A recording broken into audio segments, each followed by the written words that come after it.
Olá pessoal, sejam bem-vindos a mais um encontro do Tadominado.com. Sou o Diego Novaes e estarei com vocês a partir de agora para discutirmos sobre o golpe de 64, a ditadura militar que aconteceu aqui no nosso país, que vai de 64 até 87. Vamos lá? Lembrando que qualquer dúvida que você tiver, envie o e-mail para diegonovaes@tadominado.com que eu responderei o mais rápido possível. Vamos lá? Antes do golpe, como que era o Brasil? No nosso país existia então um clima de instabilidade política, né, durante o governo de João Goulart. Nesse clima de instabilidade política houveram várias ocorrências de greves e manifestações sociais, né, como para se situar aí, como é uma manifestação social, podemos voltar lá no ano que teve a Copa para pensar aí no período de junho, julho, na época ali. Isso que é manifestação social. E aí essa instabilidade política fez com que houvesse, né, com esse governo de João Goulart, um alto custo de vida enfrentado pela população. Ou seja, para você conseguir sobreviver, você teria que gastar muito, mas muito dinheiro. E além também de que durante esse governo João Goulart tinha feito uma promessa em fazer uma reforma básica, ou seja, ter mudanças radicais em 4 campos, né? A sociedade em si, na agricultura, na economia e na educação. Só que isso não foi muito bem o que aconteceu. Com medo da classe média de que o socialismo fosse implantado no Brasil, né, João Goulart começou a se preocupar. Foi quando houve o apoio da Igreja Católica aos setores conservadores, como a classe média e até os estados dos Estados Unidos, aos militares brasileiros. Ou seja, João Goulart estava meio que sendo cercado por uma crítica contra a política que ele estava fazendo. E aí o que acontece? A própria igreja, ela dá um apoio a esses setores conservadores, a qual junta aí a Igreja Católica, a classe média, os Estados Unidos e os militares, e um único objetivo: derrotar o governo de João Goulart e implantar uma nova forma de governo. É quando surgem as características de um regime militar no Brasil. Quando acontece o quê? A cassação dos direitos políticos de opositores, ou seja, todos que estiverem opostos às ideias implantadas pelos militares, esses serão cassados e muitas vezes mortos, ou então iriam sofrer extradição, né? Iriam ser expulsos do Brasil. Além da repressão dos movimentos sociais e manifestações de oposição. Ou seja, a mesma coisa que nós vimos agora. Todo e qualquer movimento que era contra as manifestações militares, esses eram presos. Era total proibição para você manifestar seus ideais, que era contra a ideia militar. Também tivemos a criação da censura aos meios de comunicação, onde principalmente os artistas, que eram músicos, atores e artistas plásticos, não poderiam executar com clareza a sua arte, né? Porque é a arte. E aí essa censura acabou enfatizando uma série de manifestos, e foi crescendo o número de pessoas que estavam insatisfeitas também com esse governo militar. E aí, a partir desse momento, essa insatisfação desses movimentos sociais é quando os Estados Unidos ele se aproxima, e aí dá início a um controle dos sindicatos. Então os Estados Unidos ele entra no nosso país com o apoio dos presidentes que naquela época estavam no poder. Eles passam então a controlar todo e qualquer sindicato que aqui estava implantado. E aí houveram a implantação de apenas 2 partidos, né? O partido era o chamado bipartidarismo, que são a composição de dois partidos, né? Sendo ele a Arena, que era o governo militar, e o MDB, né? Que era a oposição controlada, tá? E com com esse surgimento desse bipartidarismo, nós temos aí o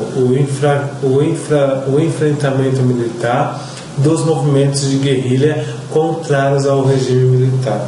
Ou seja, todos e qualquer enfrentamento que ocorreram contra o regime militar, eles eram colocados na prática. E todo e qualquer movimento que ia contra esse regime, eles eram ou presos ou mortos, como nós já vimos. E aí, como que eles faziam isso? Usando métodos violentos, inclusive o uso da tortura, que eram colocados em prática contra os opositores de regime. E aí surgiu, em meados da década de 70, o milagre econômico, né? Porque quando acontece um forte crescimento na economia, com altos investimentos na infraestrutura e o aumento da dívida externa. Olha só, isso daqui é importante. Você tem um crescimento econômico, sim, mas de onde veio esse crescimento econômico? De empréstimos feitos aos bancos estrangeiros, aos bancos externos. Portanto, aí esse crescimento não foi bem um crescimento, foi um crescimento comprado. E aí, com isso, com essa instabilidade novamente surgindo no campo político, o povo começa a perceber que esse crescimento está meio que somebody love. E aí o que acontece? Teve o início ao governo Ernesto Geisel, que continuou até o Figueiredo. E nesse governo houve a abertura da lenta, gradual e segura, conforme prometido por Geisel. Só que detalhe, isso significava a vitória do MDB nas eleições parlamentares de 74. Ou seja, Geisel, né, ele prometeu dar uma abertura lenta, mas que iria ser colocado em prática, de o grupo de movimentos opositores ao golpe militar chegar aonde chegaram, tá? E aí foi em 1978 houve o fim do AI-5, né, um principal grupo de políticos militares que tinha como objetivo censurar e prender todo e qualquer cidadão que era contra os ideais militares. E houve a restauração dos habeas corpus, né? E em 79 volta a surgir o pluripartidarismo, né? Que é a ideia de vários partidos num único país. E aí em 84 ocorreu o movimento das diretas já, que é quando saiu às ruas mais de 1 milhão de pessoas gritando diretas já, que era uma forma de eleições diretas, aonde o povo poderia ir à urna para escolher quem iria governar. É quando Tancredo Neves vence a eleição e aí chegamos aonde chegamos. E como o assunto é ditadura militar, né, nada mais justo do que falar sobre as críticas ao regime militar. E o primeiro exercício então vai de uma música de Caetano Veloso, Alegria, Alegria. Quem nunca ouviu essa música, vale a pena ouvir. E a questão é a seguinte: caminhando contra o vento, sem lenço, sem documento, no sol de quase dezembro, eu vou, por entre fotos e nomes, sem livro e sem fuzil, sem fome e sem telefone, no coração do Brasil. Ela nem sabe, até pensei em cantar na televisão. O sol é tão bonito, eu vou, sem lenço, sem documento, nada no bolso ou nas mãos, eu quero seguir vivendo amor. Caetano Veloso, música Alegria, Alegria. Com base na letra da canção e nos conhecimentos sobre o tropicalismo, é correto afirmar: a.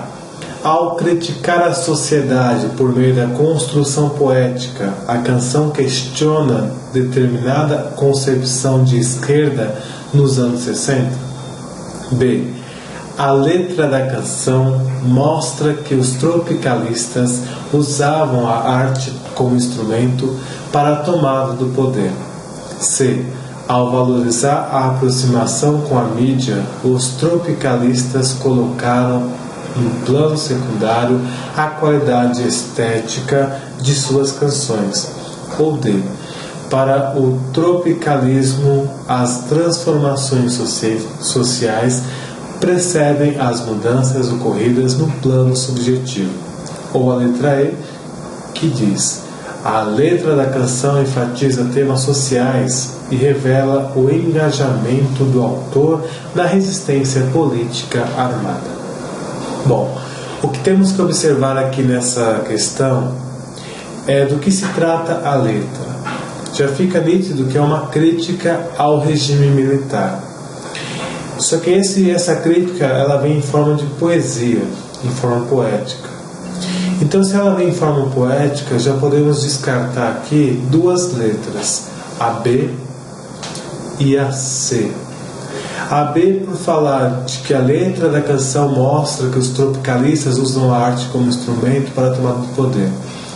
Bom, primeiro que os revolucionários não queriam tomar o poder, mas sim derrotar a repressão que o regime militar tinha. E a C, ao valorizar a aproximação com a mídia, os tropicalistas colocaram no plano secundário a qualidade estética de suas canções. Bom, primeiro que não houve uma aproximação com a mídia, né? Toda e qualquer canção era passada pela mídia, mas uma mídia de esquerda, né? Que de algum modo conseguia sair da censura colocada pelo regime militar. E não houve um plano secundário, né? Não houve uma preocupação com a estética, e sim com a letra, né? Que a letra de uma música naquela época ela servia como mensagem subliminar para os revolucionários. Então era uma forma de comunicação que apenas eles detinham o conhecimento. Então, tendo isso em mente, nós já temos como correta, possível correta, a alternativa A, a alternativa D e a alternativa C. Perdão, a alternativa E. Vamos observar as duas últimas questões. D. Para o tropicalismo, as transformações sociais precedem as mudanças ocorridas no plano subjetivo. Bom, na teoria isso até que é verdade, porém a palavra subjetivo não cabe no momento em que essa música foi escrita por Caetano Veloso. Já na letra E, a letra da canção enfatiza temas sociais e revela o engajamento do autor na resistência política armada. Até que poderia ser essa devido à resistência da política armada. Porém, como eu disse no começo, essa questão ela enfatiza uma crítica social, uma crítica política. Então, é uma base esquerda, é uma base de esquerda. E como o golpe foi em 64, a década dessa constituição dessa música foi na década de 60. Então, logo, a resposta correta é a alternativa A.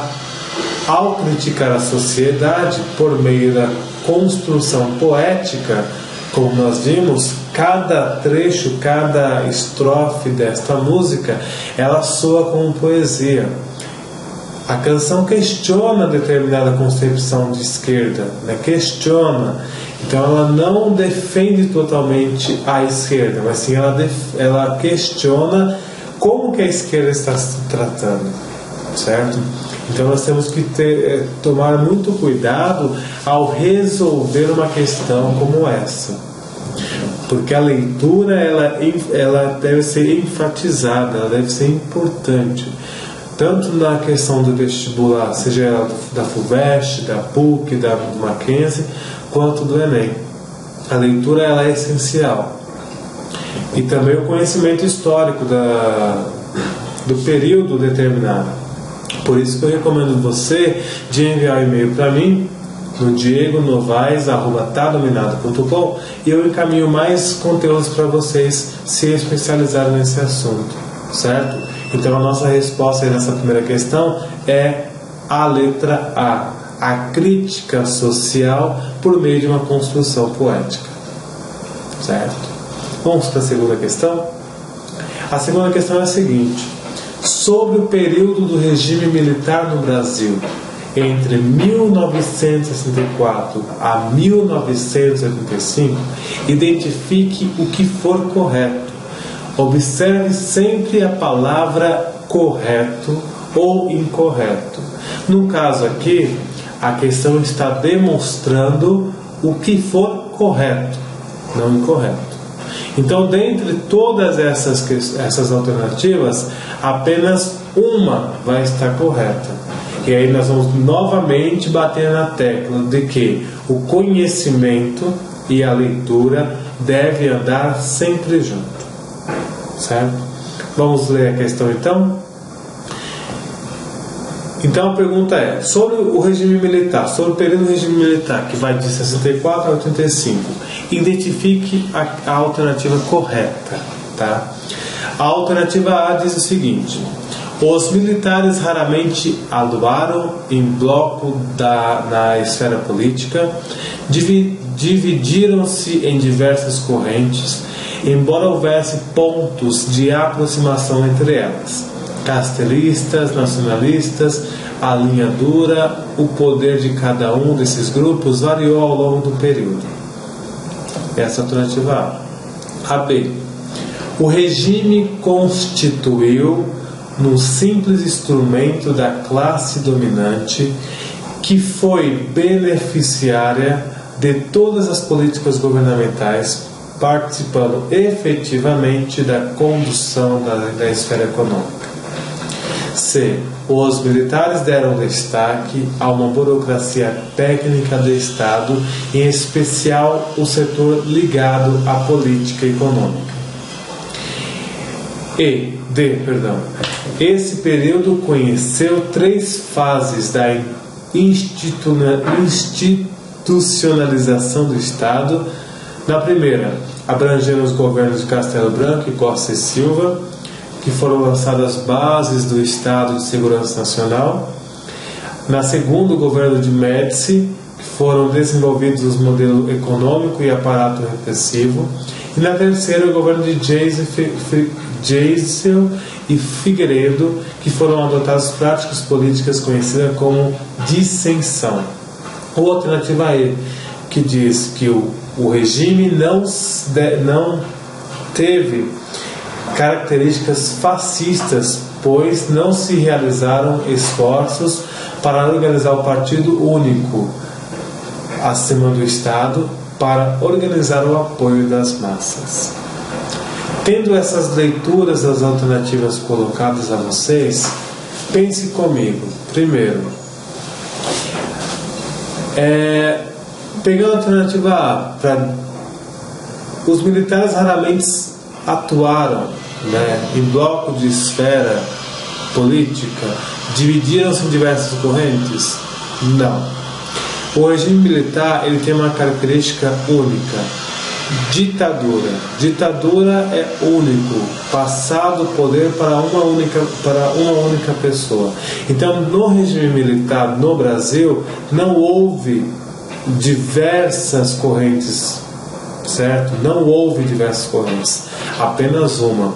Que essa uma corrente era a repressão, era o impedimento de buscar a cultura através de qualquer linha que não fosse aquela intitulada correta por eles. Já na letra B, o regime constituiu um simples instrumento de classe dominante que foi beneficiar a todas as políticas governamentais. Bom, até que o regime apoiou uma classe dominante, essa classe dominante eram os militares, que por sua vez beneficiou a todas as políticas governamentais. Bom, isso não é verdade, porque quando fala todas as políticas governamentais, dizem respeito ao povo também. Já que naquela época, por mais que o povo não tinha o direito de voto, como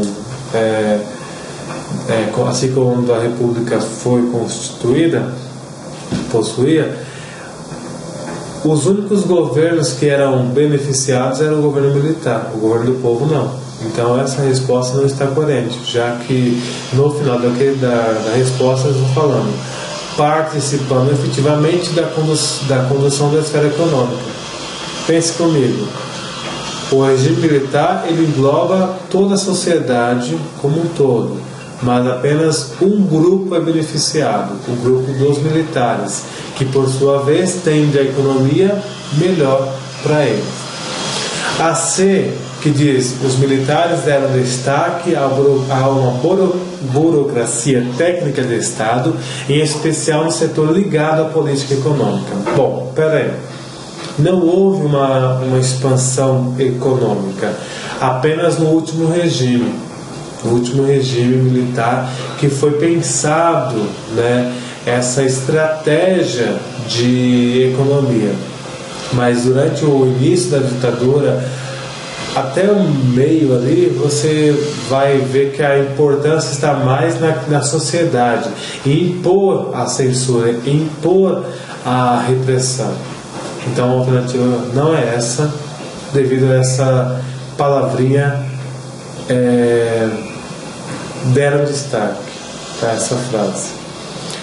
A alternativa E, que diz, o regime não teve características fascistas, pois não se realizaram esforços para organizar o partido único acima do Estado e para organizar o apoio das massas. Bom, primeiro, o regime militar ele tem sim ideais fascistas,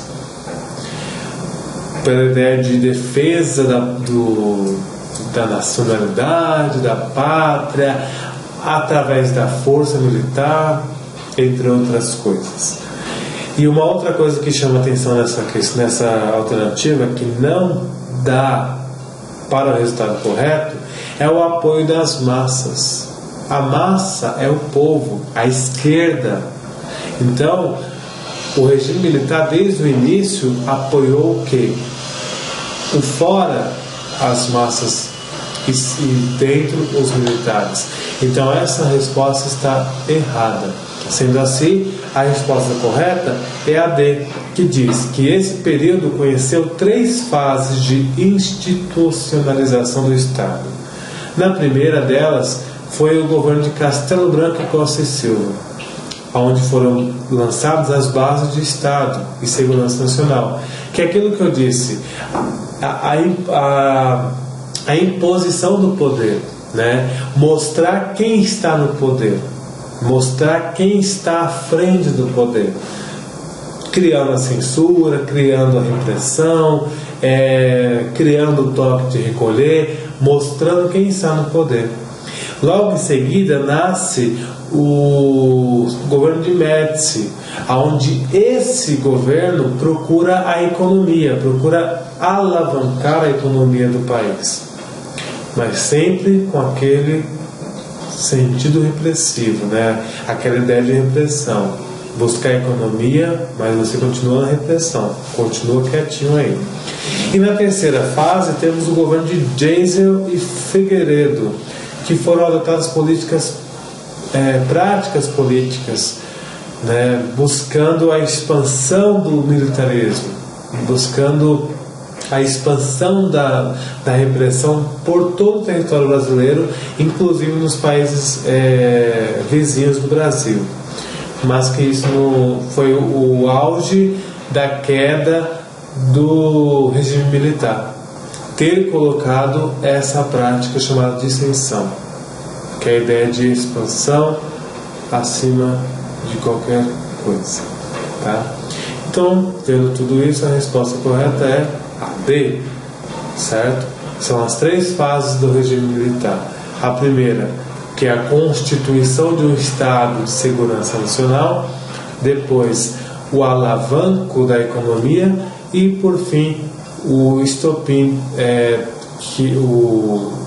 a foz do regime militar, que é o final, né? o fim da ditadura militar.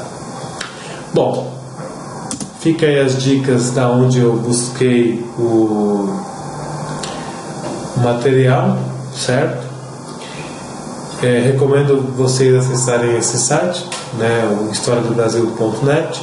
É um ótimo lugar para vocês buscarem apoios acadêmicos para os seus estudos. Mas fora isso, vocês podem mandar um e-mail para mim, para diegonovaes@tadominado.com, que eu responderei o mais rápido possível. Peça material, peça mapas, peça documentos, e eu mandarei para vocês. O nosso objetivo é levar vocês ao mais alto que pudermos. Muito obrigado pela sua atenção. Até a próxima aula. Tchau.